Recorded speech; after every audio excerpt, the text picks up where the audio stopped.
Mateo capítulo número 13, versículo 34 y versículo 35. Permita Dios que estos dos versículos lo aprendamos de memoria, porque nos ayudan a entender, en cierto modo, el propósito de las parábolas. Dice el versículo 34, todo esto habló Jesús por parábolas a la gente, y sin parábolas no les hablaba, para que se cumpliese lo dicho por el profeta, cuando dijo, abriré en parábolas mi boca, declararé cosas escondidas desde la fundación del mundo. ¿Podemos estar en pie para orar?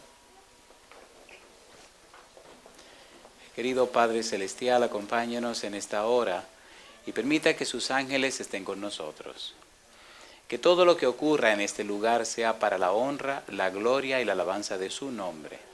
Que sus ángeles nos acompañen y su Espíritu Santo nos hable a través del estudio de su palabra. Que el Santo Espíritu nos traiga palabra de vida para la vida eterna.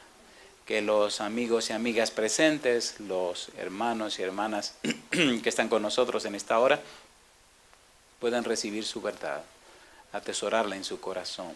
Pero también, Señor, que todos esos amigos y amigas, hermanos y hermanas, en cualquier parte del mundo que están mirando este programa, ellos también puedan tener un encuentro personal, un encuentro real con Jesús. Que no sea un estudio más, pero sí el estudio que necesitan para alcanzar la salvación y la vida eterna. Guíenos, Señor, a hacer las decisiones correctas y apropiadas, y así alcanzar la salvación y la vida eterna. Lo pedimos en el nombre santo de Jesús. Amén. Al estudiar las parábolas de Jesús hay muchas cosas que podemos aprender. Pero entre tantísimas cosas que podemos aprender, prima entre todas, número uno, que la palabra de Dios, la palabra de Jesús, es la única guía que nos puede conducir seguro y cierto a la salvación. Número uno.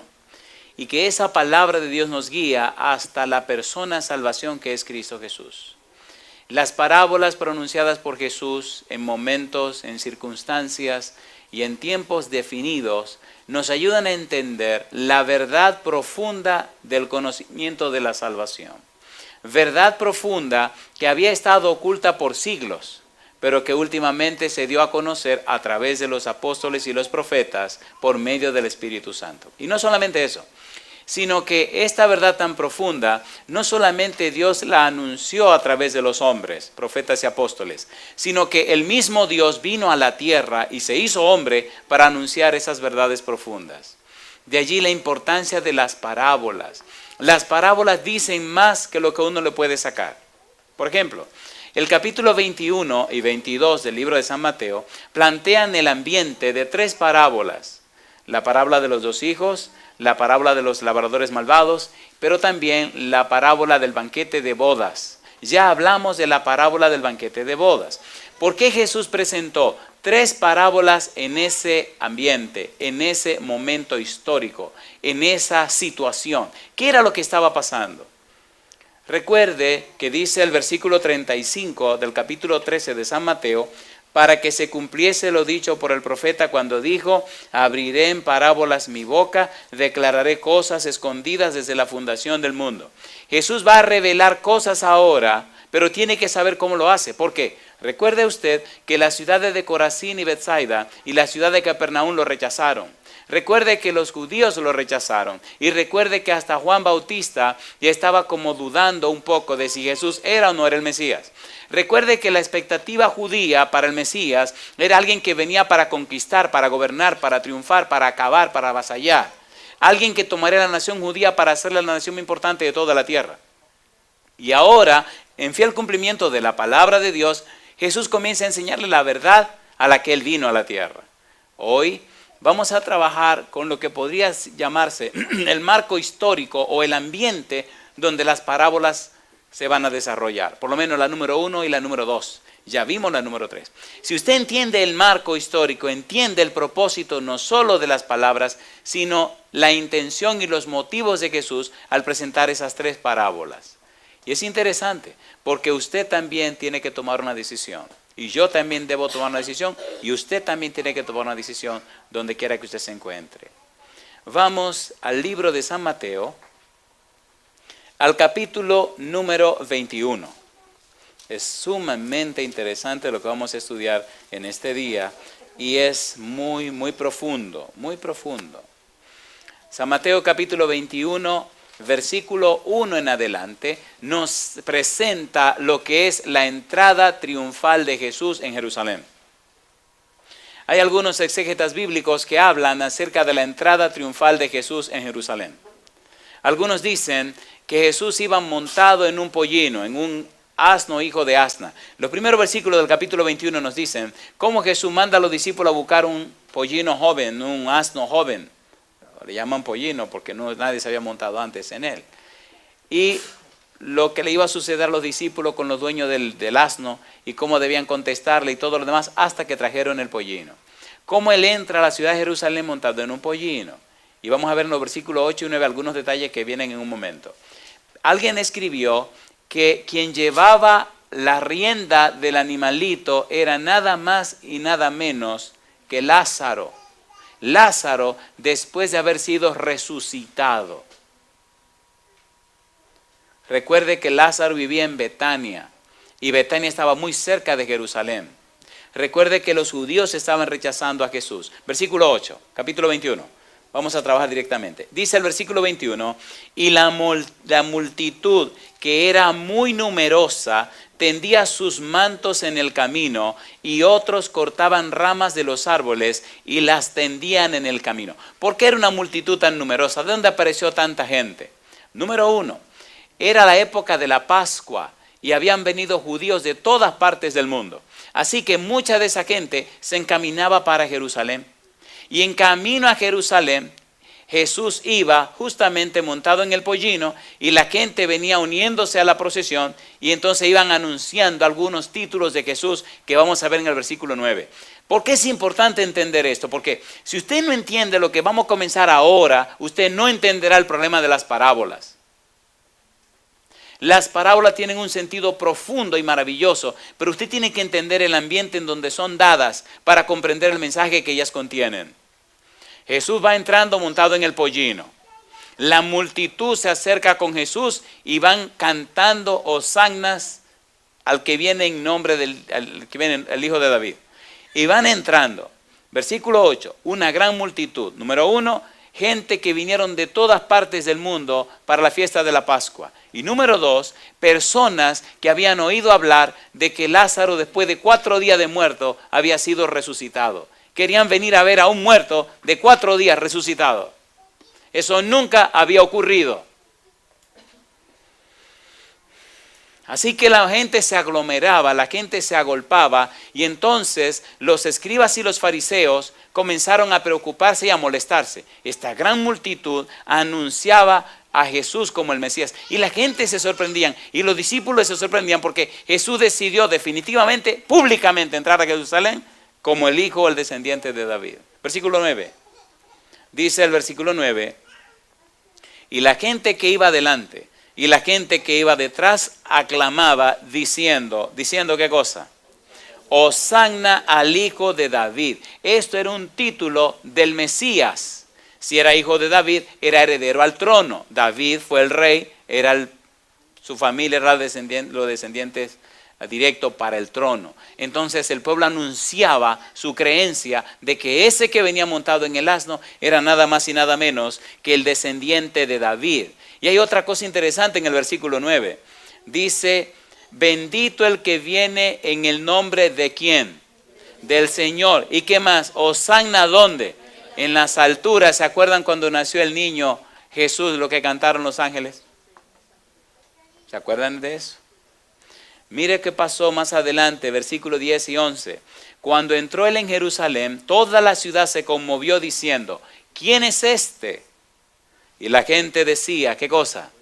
Este es Jesús, el profeta de Nazaret de Galilea. Los dos títulos, el profeta y la expresión Hosanna al hijo de David, eran dos títulos mesiánicos. Por ejemplo, Deuteronomio capítulo número 18, versículo 15, Moisés prometió que Dios levantaría otro profeta como lo levantó a él.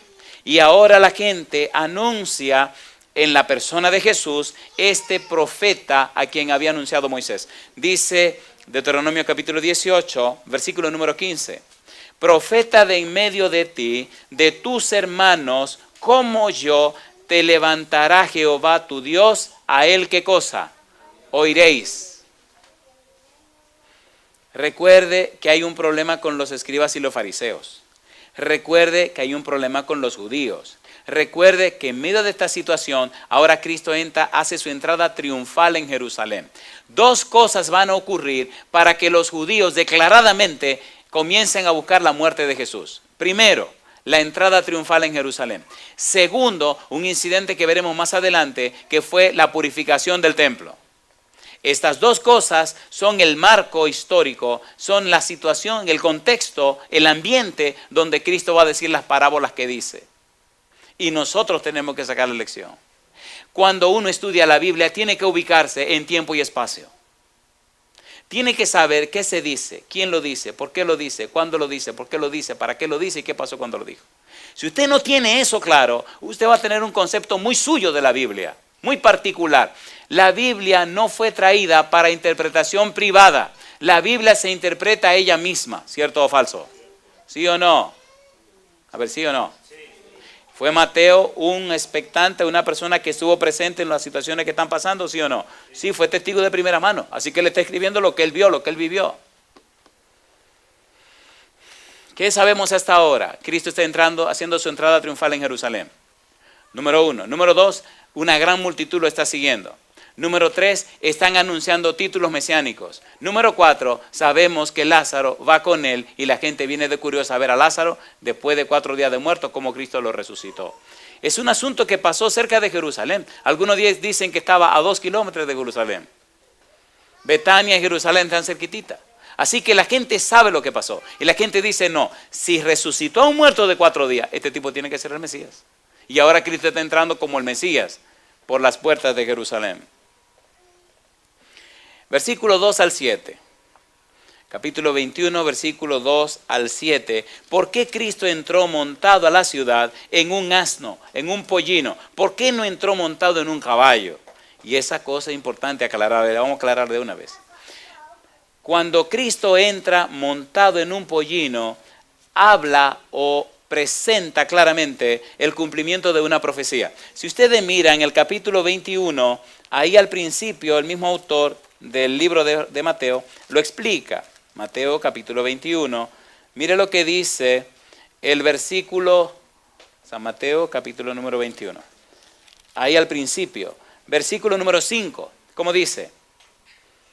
Decida la hija de Sión, he aquí tu rey viene a ti manso y sentado sobre una asna, sobre un pollino, hijo de animal de carga. ¿Quién dijo eso? Zacarías. ¿Dónde lo dijo? Zacarías, capítulo 9, versículo 9. Leamos Zacarías 9:9. Es muy importante este versículo y esta profecía que se cumple en Jesús. Dice el versículo 9, Zacarías 9, alégrate mucho, hija de Sión, da voces de júbilo, hija de Jerusalén. He aquí, ¿quién dice? Tu rey vendrá a ti, justo y salvador. ¿Y qué más dice? Humilde y cabalgando sobre ¿quién? Sobre un asno, sobre un pollino, hijo de quién? De asna. ¿Por qué Cristo entra en esta forma humilde? En esta forma sencilla. ¿Por qué el rey de Israel entra así? Número 1, los judíos esperaban un Mesías conquistador. Si Cristo hubiera entrado para cumplir las expectativas judías, hubiera entrado montado en un caballo. ¿Montado en qué? En un caballo. Pero está entrando montado en un asno. Está entrando montado en un pollino, un asno pequeño, un jovencito, como un símbolo de que él no viene como un conquistador. Él viene, Isaías capítulo 9, versículo 6, como el príncipe de paz. Cristo viene no a conquistar y a acabar con la gente, viene contrario, a dar su vida para la salvación de la gente. Alabado sea el nombre de Dios. ¿Se entiende lo que estamos diciendo? A ver, ¿tiene sentido o no tiene sentido? ¿Sí o no? ¿Por qué un asno?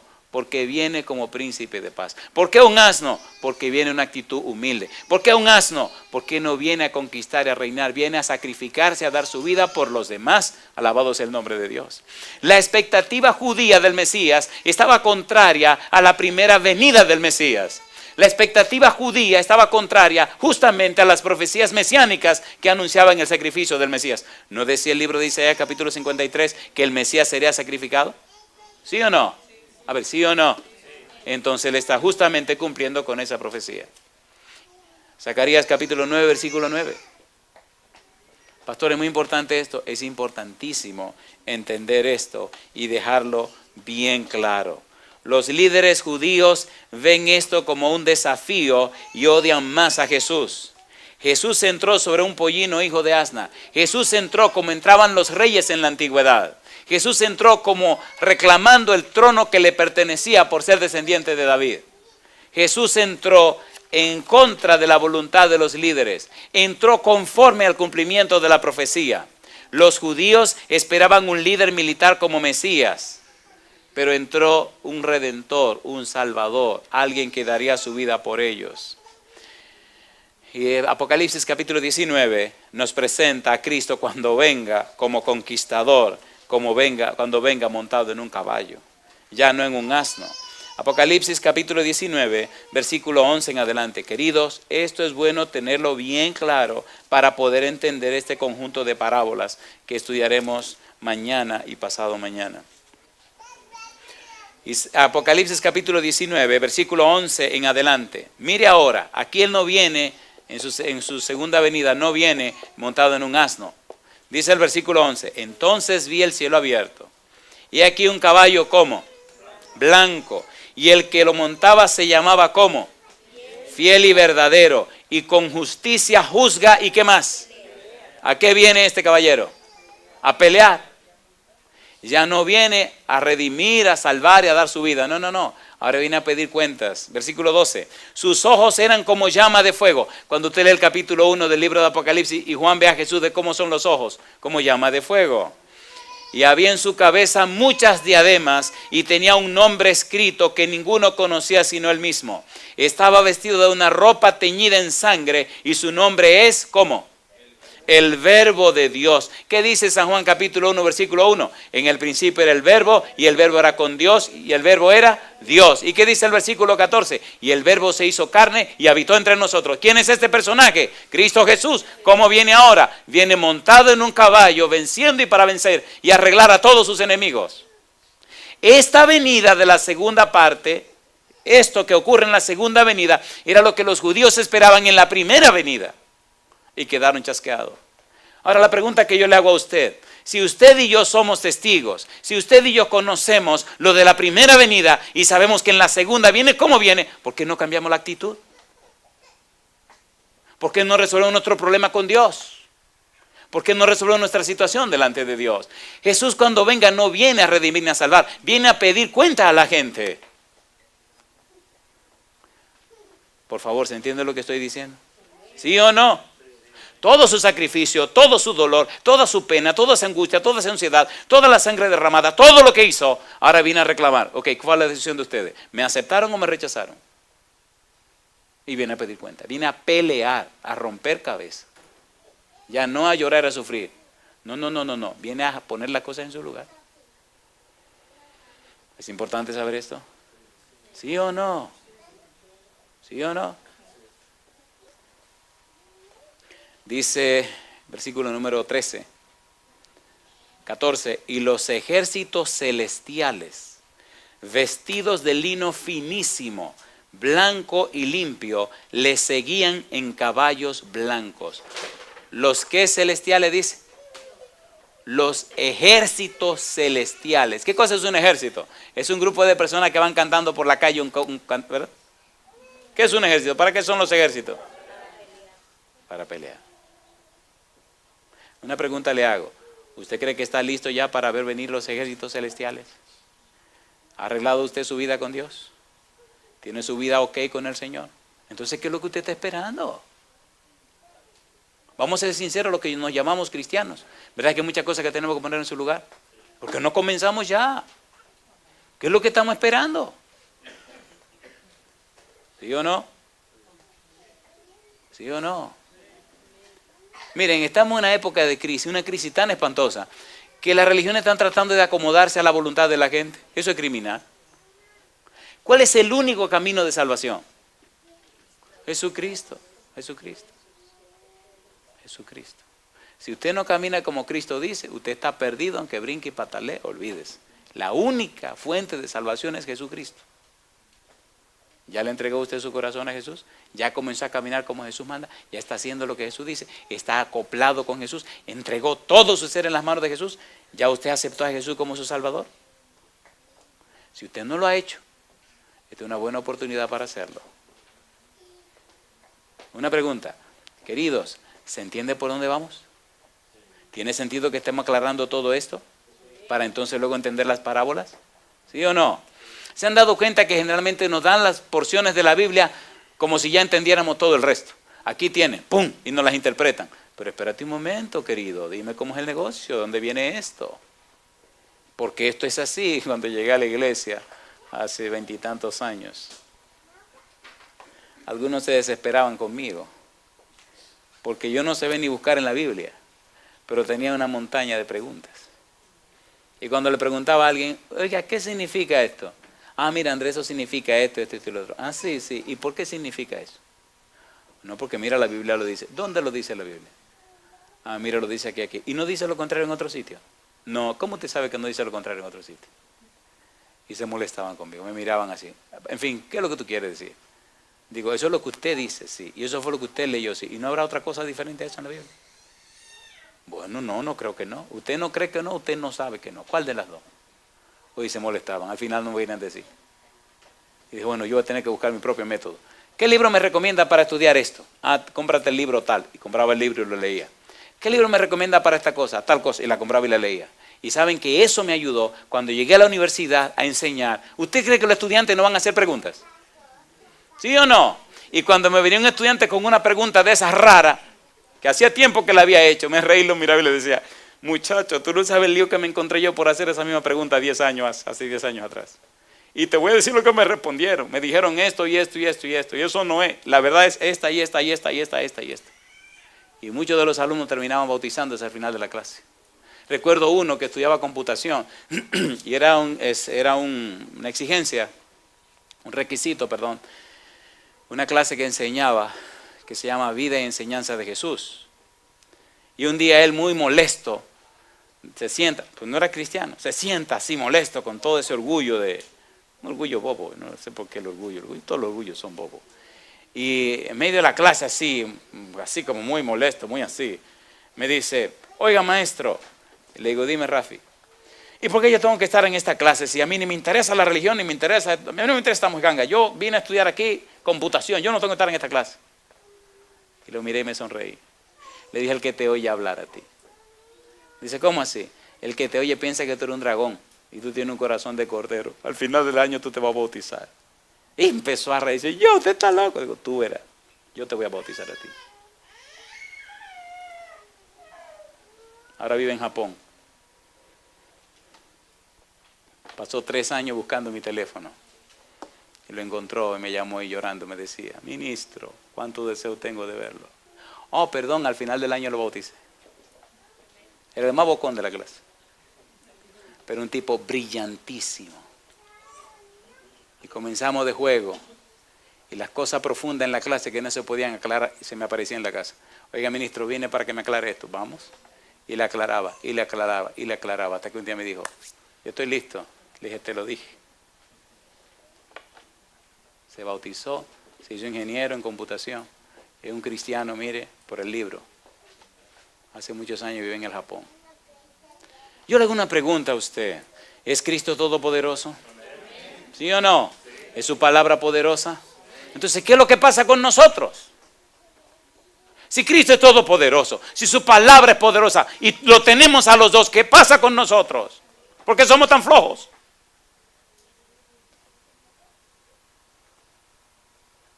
¿Sí o no? ¿Sí o no? Y nuestra flojera hace que los demás se pierdan, amigos y familiares. ¿Es así o no es así? Porque si el cuadrecito que nosotros tenemos, si lo que nosotros estamos proyectando, eso es cristianismo, déjese de eso, déjese de eso, déjese de eso. Bueno, yo creo que ya podemos seguir con el sermón, ¿verdad que sí? Seguimos. Cristo hace su entrada triunfal en Jerusalén. Número 2. Hay unos incidentes aquí que yo quisiera verlo despacio, pero el problema es que cuando uno aquí empieza a emocionarse, entonces el tiempo se le acaba. San Mateo capítulo 21. San Mateo capítulo número 21.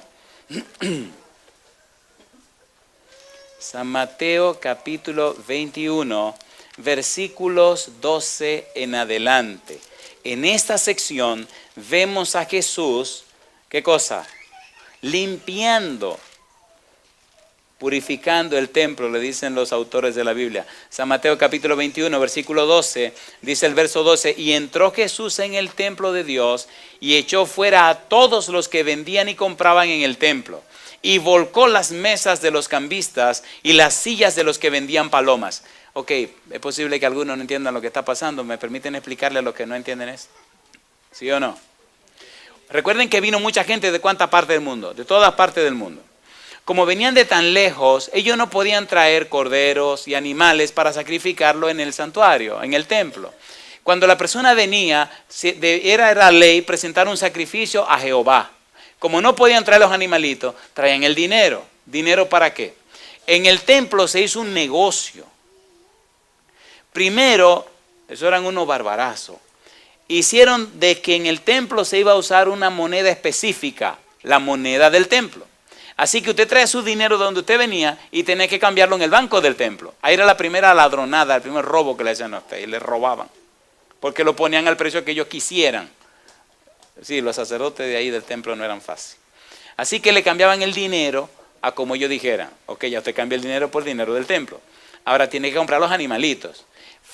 Alrededor del santuario, enfrente al templo, había una vendedera de animales que eso pareció más un mercado que un templo. Adentro la gente dice que adorando y afuera los animales haciendo de la suya.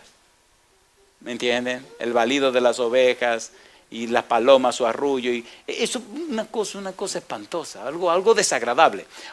Y diferentes mesas de bancos de personas que te lo podían cambiar tanto punto menos, tanto punto más. Ustedes me están entendiendo. Una casa de adoración y en el frente ese negociazo. Cuando Cristo llegó y vio este relajo, se molestó. Volteó las mesas, abrió donde estaban las aves para que volaran, abrió los corrales de los animales y nadie se le paró enfrente. Así que cuando abrió y limpió todo, una pregunta le hago. ¿Hizo su entrada triunfal en Jerusalén? Sí. Así que los sacerdotes se molestaron, los escribas y los fariseos. Segundo, ¿limpió el templo?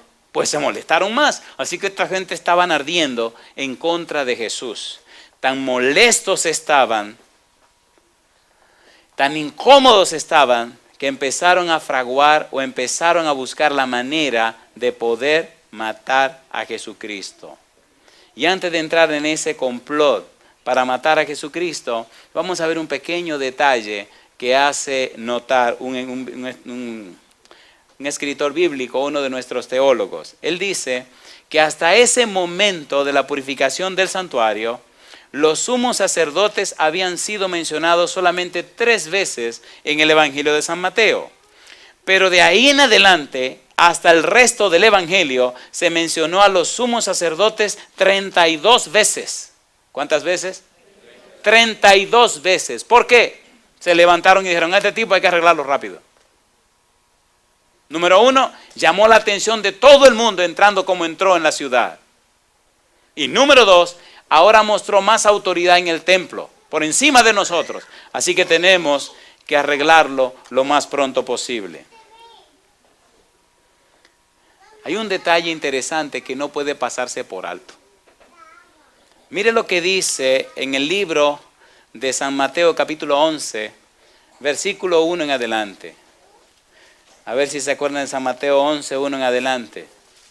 Cuando Jesús terminó de dar instrucciones a sus 12 discípulos, se fue de allí a enseñar y a predicar en las ciudades de ellos.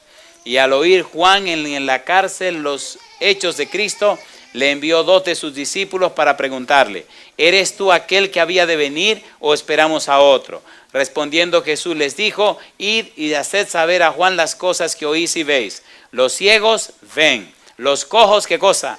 Andan, los leprosos son limpiados, los sordos que oyen, los muertos son resucitados, y a los pobres es anunciado el evangelio. Y bienaventurado es el que no haya tropiezo en mí. ¿Por qué estamos leyendo esto? Mire lo que pasó después de la purificación del templo. San Mateo capítulo número 21. Queridos, estos detalles son muy interesantes para apoyar nuestra fe. Dice el versículo 13: y les dijo: escrito está, mi casa, casa de oración será llamada, mas vosotros la habéis hecho cueva de ladrones. Estoy en Mateo 21, versículo 13. Y dice el versículo 14: y vinieron a él en el templo, ¿qué cosa dice? Ciegos y ¿qué más? Y cojos, ¿y qué hizo? Y los sanó. Le mandó a decir Jesús a Juan el Bautista, que estaba en la cárcel, que él era el Mesías, ¿sí o no? ¿Sí o no? Y ahora, después que purifica el templo, ¿está sanando a los enfermos, sí o no? ¿Está mostrando que él es el Mesías, sí o no? Alabado sea el nombre de Dios. Está desafiando la autoridad de los sacerdotes. Está desafiando la autoridad de los escribas y fariseos. Está presentando claramente quién es él. Para que la gente no tenga duda en hacer una decisión. O lo aceptan a él o lo rechazan a él. Y ese es el problema que usted tiene hoy día. O lo acepta o lo rechaza. No me diga que usted es cristiano. Le digo a usted que o lo acepta o lo rechaza.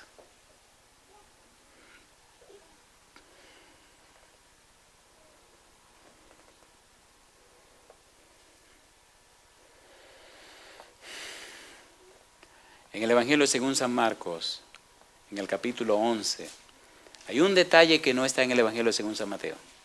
Y esto es muy importante. Recuerden que el Evangelio según San Marcos lo escribió Juan Marcos. Juan Marcos no fue un discípulo de Jesús, ni un apóstol. Juan Marcos fue secretario de Pedro, del apóstol Pedro. Y se cree que Pedro le contó todo lo que Juan Marcos escribió. Se cree que Juan Marcos fue un muchacho que escribe en el Evangelio según San Marcos, que salió corriendo desnudo aquella noche que tomaron preso a Jesús. ¿No han leído eso en el Evangelio según San Marcos? Así que este Juan Marcos, que está escribiendo este Evangelio, se cree que fue Pedro que le relató todo lo que le está escribiendo. Y hay un detalle interesante que Juan Marcos dice en relación a los incidentes que estamos estudiando. ¿Recuerdan la entrada triunfal en Jerusalén? ¿Se acuerdan? Juan Marcos dice que al otro día ocurrió un detalle. Y por favor, mucho cuidado a este detalle. Mucho cuidado, porque en una forma simbólica pero real, Cristo presentó lo que le iba a pasar a los judíos. Y es lo que le puede pasar a usted. Y lo que me puede pasar a mí. ¿Están listos para esto? San Marcos, capítulo número 11, versículo 12. Ay, queridos, no hay excusa ni disculpa para perderse.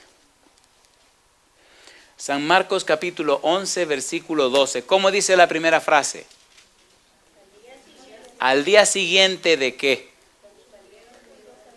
No. Al día siguiente de la entrada triunfal. Si miran los versículos anteriores, van a encontrar la entrada triunfal, ¿sí o no? ¿Sí o no? Así que ese día hizo su entrada triunfal. Y terminó y se fue. Entonces, al día siguiente, ¿qué pasó? Cuando salieron de Betania, ¿qué cosa tuvo Jesús? Tuvo hambre. Y viendo de lejos una higuera que tenía hojas, fue a ver si tal vez hallaba en ella algo. Pero cuando llegó a ella, nada halló sino hojas, pues no era tiempo de higos. Pregunto, ¿tenía hambre Jesús? Pregunto, ¿aparentaba la higuera que tenía fruto? Pregunto, ¿vino Cristo a la higuera para comerse ese fruto? Pregunto, ¿tenía fruto la higuera? ¿Cuántos cristianos no hay que aparentan lo que no son? Hacen más daño que un borracho o una persona que está en la calle completamente perdido. ¿Sí o no? ¿Sí o no? Tenga cuidado con esta sección de la higuera. Mire bien lo que pasó con la higuera. Entonces Jesús dijo a la higuera: nunca jamás coma nadie fruto de ti. y lo oyeron sus discípulos. La apariencia de la higuera era tan llamativa, tan frondosa, que aparentaba que aunque no era tiempo de higos, pero se veía tan sana, tan lozana, tan rozagante, tan poderosa, aparentaba tanto, que Cristo dijo, no, aquí tiene que haber algo de comer, yo tengo hambre. ¿Y qué había? Nada. Si usted sigue leyendo su Biblia, en el capítulo 11, versículo 20, dice, y pasando por la mañana, si era este día, y ahora habla de la mañana, ¿qué día sería? El día siguiente. Y pasando por la mañana, vieron que la higuera se había secado. ¿Desde dónde? Desde las raíces.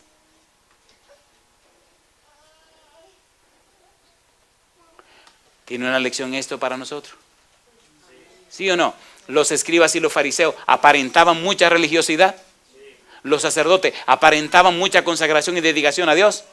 A ver, ¿sí o no? Y estaban rechazando a Jesús. Sí, ¿cómo iban a quedar? Como la higuera. Queridos, yo les pregunto, ¿tiene sentido lo que le estamos presentando? A ver, ¿sí o no? Mire, todo lo que estoy haciendo es presentándole el ambiente para luego explicarle las parábolas que vienen. Pero si usted no entiende todo esto, no va a entender las parábolas.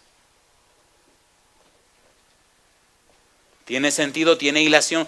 ¿Se conecta una cosa con la otra lo que estamos diciendo? ¿Sí o no? Recuerde que las dos cosas que Cristo hizo que le ganó el terrible odio de los escribas y fariseos y de los sacerdotes fue la entrada triunfal en Jerusalén y número 2, ¿qué cosa? La purificación del templo. Recuerde que las parábolas que van a venir van a estar en ese entorno, al rojo vivo, aquellos tipos locos por echarle la mano para matarlo. Y Cristo presentándole la verdad sin miedo, pero en forma de parábolas para que no lo puedan acusar. ¿Qué era lo que Cristo estaba haciendo? Presentándole la verdad para que ellos tomaran una decisión. O lo aceptaban a Él o lo rechazaban. No había un tercer lugar. Y es lo que le pasa a usted. O lo acepta a Él o lo rechaza. ¿Sí o no? ¿Sí o no? ¿Saben cuál es uno de nuestros más grandes problemas en este asunto del Evangelio? Las higueras. Tenemos demasiadas higueras que aparentan lo que no son. ¿Es así o no es así? Permita a Dios que no seamos como los escribas y fariseos, ni tampoco como los sacerdotes, que sinceramente vayamos al Señor y pidamos perdón y Él nos perdonará y cambiará nuestra vida. El Señor maldice la higuera y entonces la higuera queda completamente seca, queda completamente acabada. Y ahora vamos a la última parte de la introducción a las parábolas que estudiaremos. ¿Qué le parece si hacemos un breve repaso de lo que hemos aprendido? ¿Le parece bien? ¿Repasamos un poco? ¿Recuerdan la entrada triunfal? ¿Cuántas personas estaban siguiendo a Jesús? Dice una gran multitud. ¿De dónde aparecieron toda esa gente? Número 1, habían venido a celebrar la fiesta de la Pascua, ¿se acuerdan? ¿Sí o no? Y número 2, habían venido a ver ¿a quién? A Lázaro. ¿Se acuerdan de Lázaro? Había resucitado Lázaro. Querían ver a Lázaro. Una persona después de 4 días de muerto, que lo resuciten, no cualquiera va a verlo. Y a preguntarle, oye, ¿cómo es el negocio de aquel lado? Me imagino a Lázaro diciéndole, no hay ningún negocio, querido. No hay nada de aquel lado. Pero tú duraste 4 días ahí adentro y te pudriste y los gusanos andaban por ahí por todas partes. Y dice, yo no me daba cuenta, yo no sabía. Oye, ¿tú no te acuerdas de nada? De nada. Los que viven saben que han de morir, pero los muertos, eso dice la palabra de Dios. Número 1. Número 2. Jesús entra montado en un caballo a Jerusalén, un caballo grande, blanco, poderoso, ¿verdad? Así vino Jesús montado a Jerusalén. ¿En qué vino montado? En un pollino, hijo de asna. Algunos lugares le llaman de otra manera, ¿verdad? No hay problema. Alguien decía que cuando le pusieron un nombre a los animales, el Señor le puso un nombre muy lindo a ese animalito que nosotros acabamos de nombrar. Lo llamó y le dijo por las orejas, tú te llamarás asno.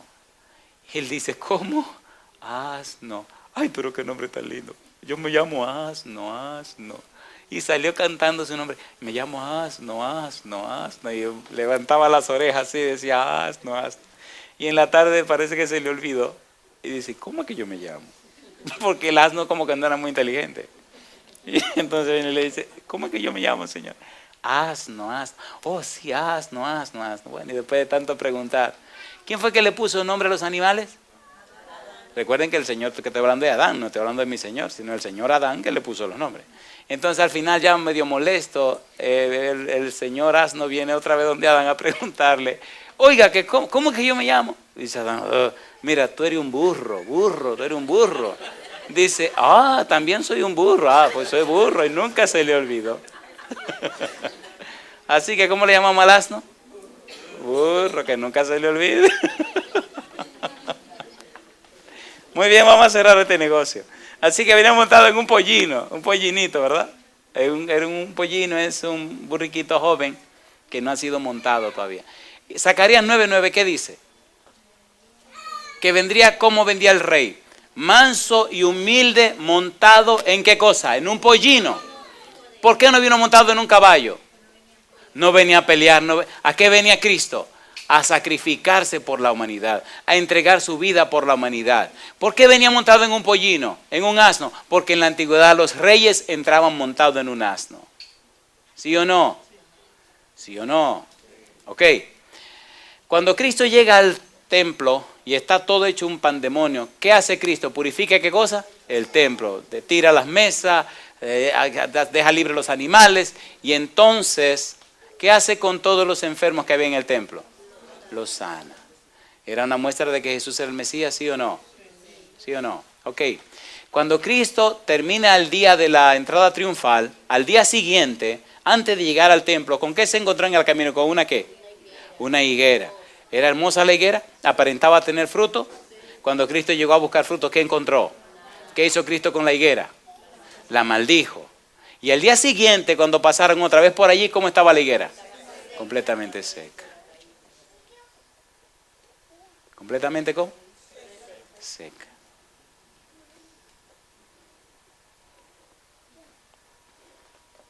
Y entonces, después de la purificación del templo, vinieron otra vez los problemas. San Mateo capítulo 21, versículos 23 en adelante, y aquí vamos a la recta final. Aquí vamos a la recta final. Mire, déjeme decirle un poco más, déjeme darle una información más todavía. Miren, según la profecía del libro de Daniel, Dios había determinado una cantidad de tiempo de misericordia para los judíos, ¿sí o no? ¿Sí o no? 70 semanas están determinadas para tu pueblo. 70 semanas. 70 semanas proféticas. 490 años. Cuando Jesús va entrando en su asno, en el pollino, con la multitud cantando, Hosanna, bendito el que viene en nombre del Señor, y va entrando a la ciudad, Cristo está diciéndole a la ciudad, al Mesías que ustedes esperan, al Dios hecho hombre que ustedes clamaron, la persona que viene a resolverle su problema, viene aquí montado en este asno. Hoy es el día que a ustedes le conviene abrir los ojos. Hoy es el día que le conviene a ustedes resolver sus problemas. Aquí estoy. Y cuando llegó cerca de Jerusalén, ¿qué hizo Cristo? ¿Se puso a qué? A llorar. ¿Por qué se puso a llorar? Porque ellos no sabían el momento en que estaba lo que estaba pasando. Y Jesús lloraba porque en su visión profética podía ver en el año 70 cómo los ejércitos romanos iban a arrasar la ciudad de Jerusalén, iban a acabar con todo el mundo, iban a matar a todo el mundo. ¿Por qué? Porque no entendieron el día de la visitación de Jesucristo. Y así pasa con cualquiera de nosotros hoy. Hoy es el día de entregarse a Jesús. Hoy es el día de entregarse a Él. Hoy es el día de arreglar su vida con Él. Hoy es el día, porque cuando Él venga no habrá momento de arreglar nada. ¿Se entiende, por favor? ¿Se entiende o no se entiende lo que estoy diciendo? ¿Sí o no? Esto es una cuestión de religión. Lo peor que le ha pasado al mundo es llenarse de tantas religiones. Esto es cuestión de relación. La gente necesita relacionarse con la persona de Jesús.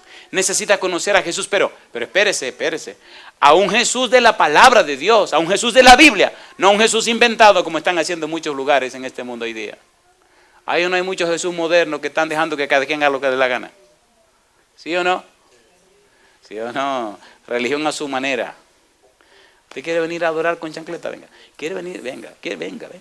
¿Quiere un culto cortito? Se lo damos. ¿Quiere uno más largo? También. O sea, le hacemos el culto y la manera como a usted le convenga. ¿Es así la religión de Jesús? Ponga usted las reglas del juego. Es un negocio. Y la gente se está dejando negociar en la parte espiritual, ¿sí o no? ¿Sí o no?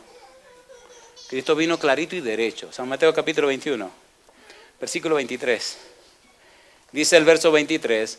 Cuando vino al templo, los principales sacerdotes y los ancianos del pueblo se acercaron a él mientras enseñaba y le dijeron: ¿con qué autoridad haces estas cosas?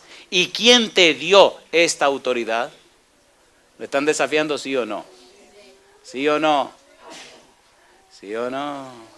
Jesús le dice: ok, yo también os haré una pregunta. Y si me la contestáis, también yo os diré con qué autoridad hago estas cosas. El bautismo de Juan, ¿de dónde era? ¿Del cielo o de los hombres? Ellos entonces discutían entre sí diciendo: si decimos del cielo, nos dirá, ¿por qué pues no lo creísteis? Y si decimos de los hombres, tememos al pueblo, porque todos tienen a Juan por profeta. Y respondiendo a Jesús, dijeron: no sabemos. Y él también les dijo: tampoco yo os digo con qué autoridad hago estas cosas. Pregunto, ¿estaban calientes los ánimos? ¿Sí o no? ¿Estaba difícil la situación? ¿Vinieron a enfrentarlo? ¿Quieren guerra estos tipos? Entonces es el ambiente de las parábolas que vamos a estudiar. Si usted no entiende todo este trasfondo, por más que le quiera explicar la parábola, no van a entender lo que está pasando. ¿Cierto o falso? Entonces creo que para mañana estamos preparados para la parábola que vamos a estudiar. Es la parábola que se llama parábola de los dos hijos. Ahora usted va a entender por qué ante esta situación tan crítica, ante estos tipos que le tiemblan los labios de ira y que están buscando cómo arrancarle la cabeza a Jesús, ahora él tiene que decirle la verdad en la cara, decírsela de frente, pero sabérsela decir. Y él entonces usa las parábolas. Bueno, creo que podemos terminar esta noche hablando de la autoridad de Jesús. ¿Qué le parece? ¿Sí o no? ¿Tiene Cristo autoridad o no la tiene? ¿Seguro que la tiene? San Mateo capítulo número 7. San Mateo capítulo 7, versículo 28 y 29. Y yo voy a preguntarle a usted si Cristo tiene esa autoridad, si la tiene en usted también. Y usted tiene que hacer una decisión. San Mateo capítulo 7, versículo 28 y 29. ¿Cómo dice el 28? Y cuando terminó Jesús estas palabras, la gente se admiraba de su doctrina. ¿Por qué dice ahí? Porque les enseñaba como quién. Como quien tiene autoridad. ¿Y cómo dice?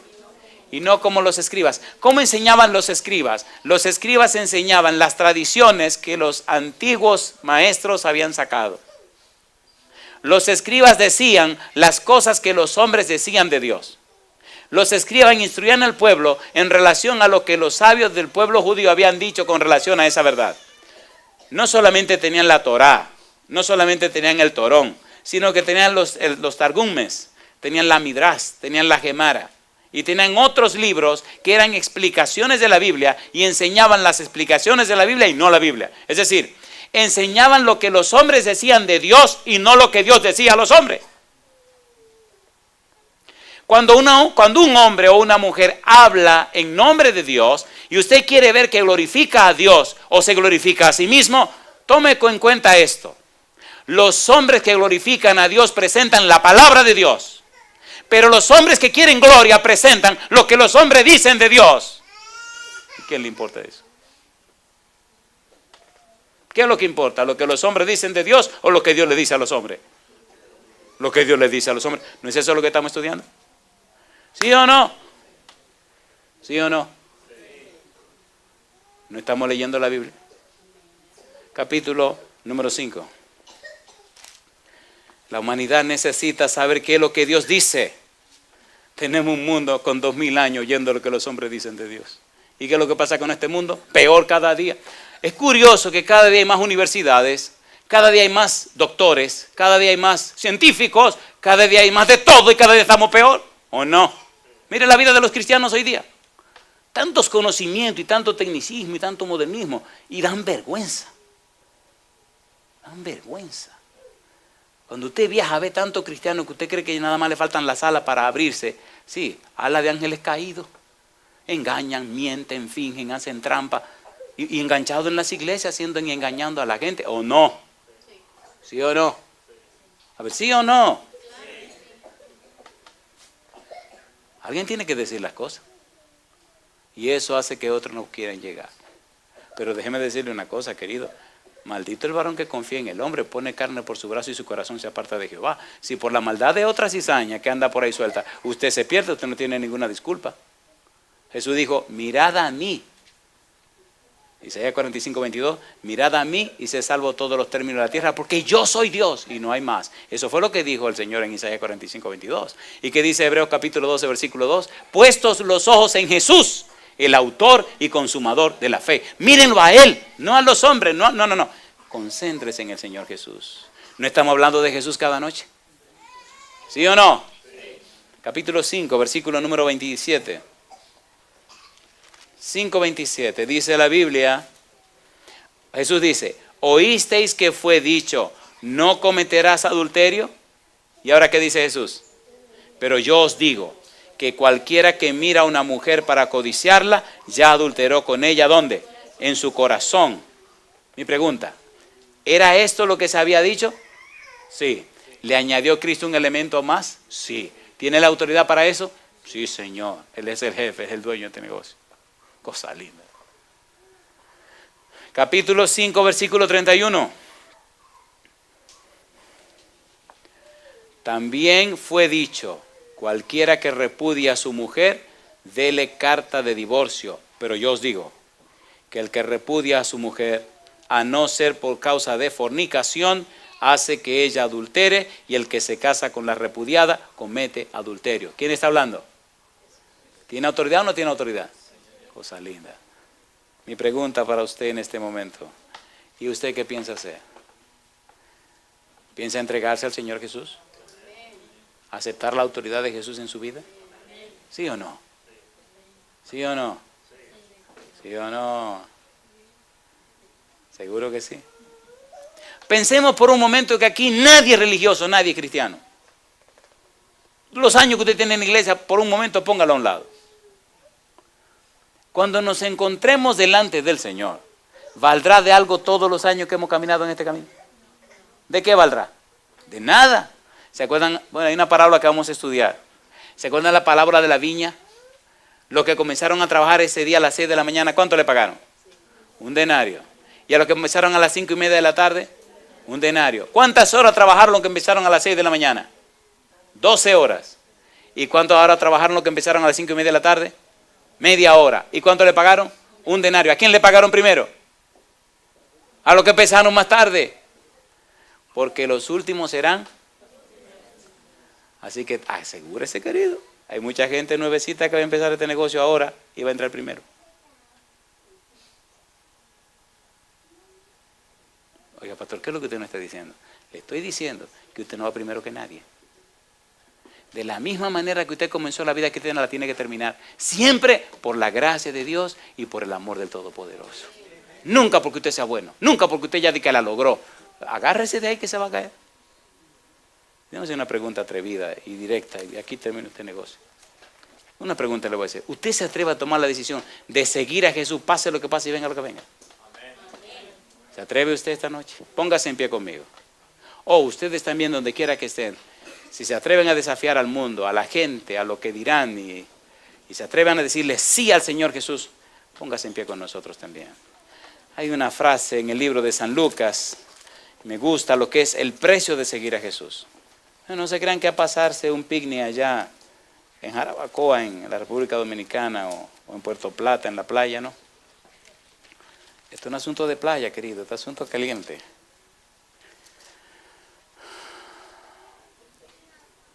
Capítulo número 9, San Lucas, versículo 23, hasta el versículo número 26. capítulo 23, capítulo 9, versículo 23 al número 26. Y hoy sí me voy a atrever a ser más claro. Dice el 23. Y decía, ¿a cuántos? ¿Cuántos son todos? Eso es lo que yo quiero saber. Y decía, ¿cuántos? ¿Cuántos son todos? Todos. Bueno, vamos a pensar en quiénes serían todos. Y decía a todos. Si alguno quiere venir en pos de mí, ¿qué dice? Niéguese a sí mismo. ¿Y qué más? Tome su cruz, ¿cuándo? Cada día. ¿Y qué haga? Porque todo el que quiera salvar su vida, ¿qué hará?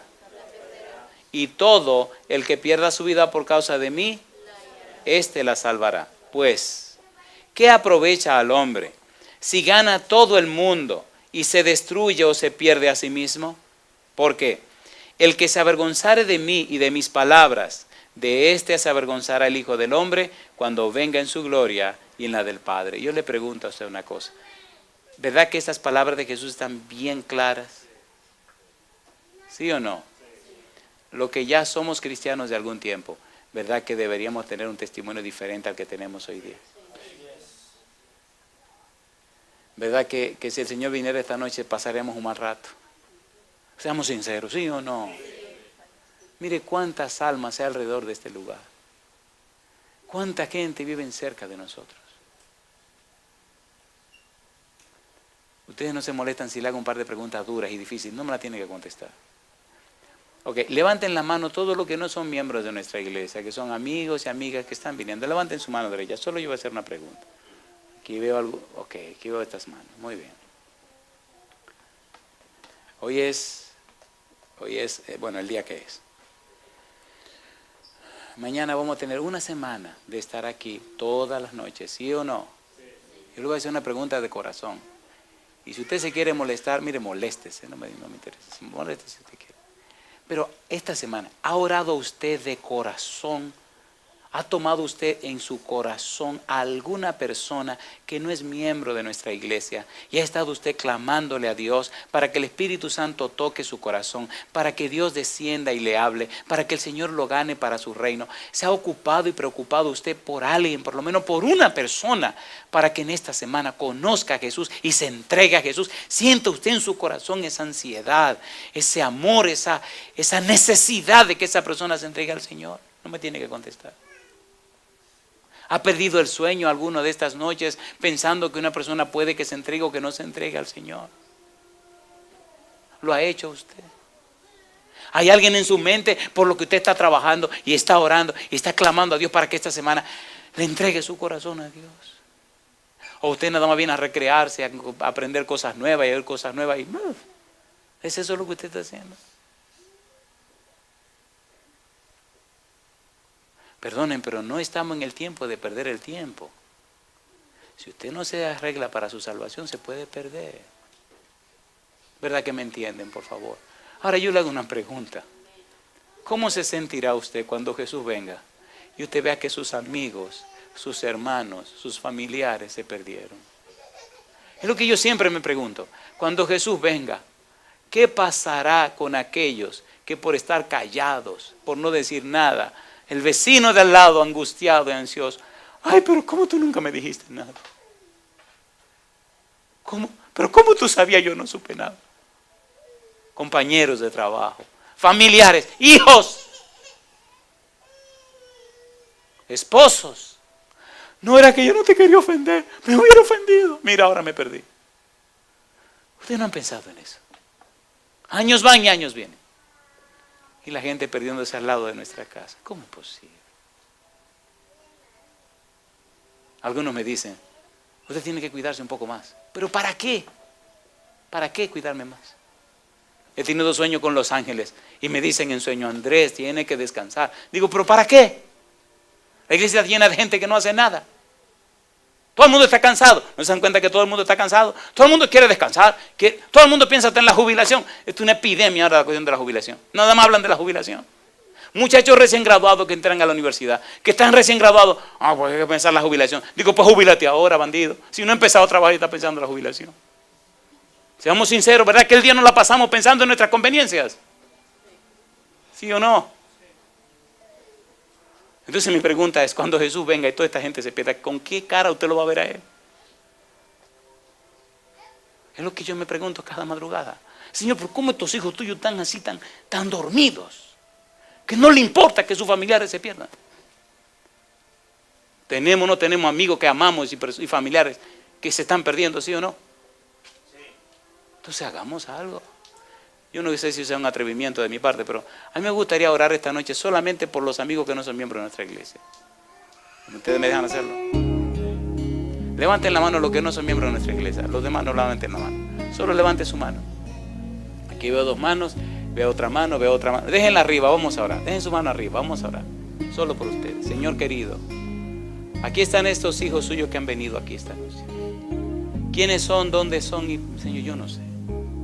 Pero Padre, si hay algo más que debemos hacer para ayudarles, díganos. Ellos están levantando la mano reconociendo que necesitan de usted. Padre, como ministro del Evangelio, los dejo en sus manos santas. Visítelos, oh Dios, quédese con ellos. Abra su corazón a esta noche, háblele, Señor. Permita que ellos alcancen salvación y vida eterna también. Lo pedimos en el nombre de Jesús.